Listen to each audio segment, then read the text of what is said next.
As we head into the fall months, are you wondering kind of what the market is doing? There's a lot of headlines on the TV about what it's doing, but are they actually accurate at the local level?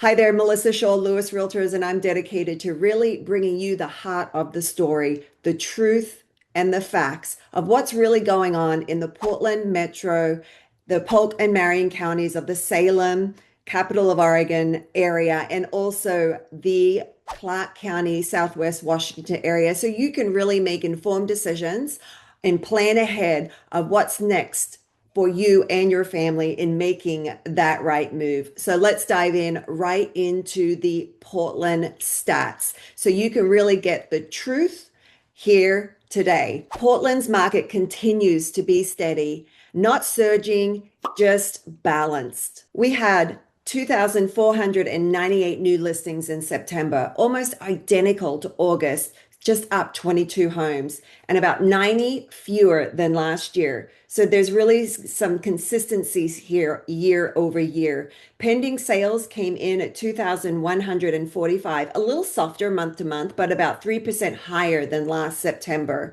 Closed sales were down 1,825 homes, down from August, but up 7% year over year. The median price held and is holding around $545,000. The average sales price is around $617,000 in the Portland metro area, and homes are taking about 62 days to sell, roughly a week longer than last fall. And inventory is holding steady at 3.8 months, which is up a smidge from last month at 3.5 months for August of inventory. So steady prices, a steady platform in the Portland metro market where both buyers and sellers can actually make planned, predictable almost decisions for their next move and for their next purchase, for when also selling their home. In the Mid-Willamette Valley, we saw 286 new listings, up 8% from August and nearly 19% higher than last year.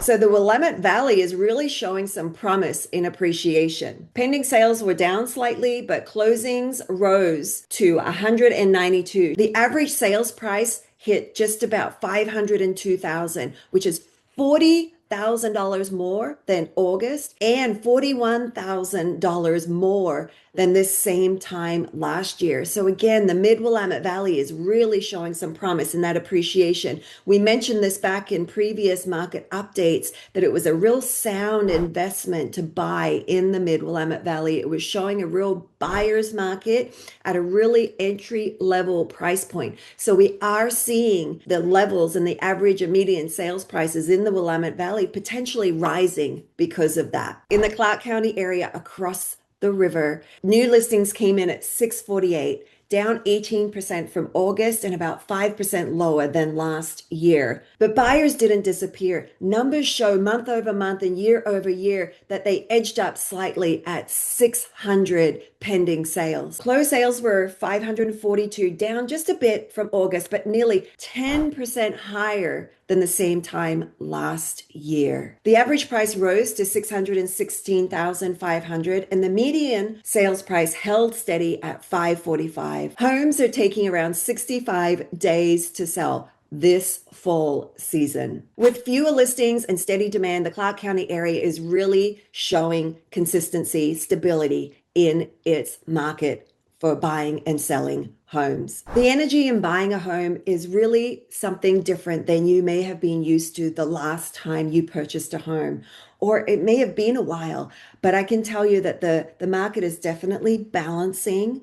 And right now, you may not be ready. It may not be the season for you to sell or buy your next home. But I can tell you, it's showing promise. It's showing a market where you can actually plan and carefully weigh out all your decisions without feeling that pressure of you having to act right away. So if you're just trying to figure out what your next step may be, and you really just want to get that planning started, now is the time, whether it's now in the spring, through the winter, just Book that call with me to have a consultation so you really can plan and strategize as a buyer and as a seller your best next move. Because after all, home is where the heart is.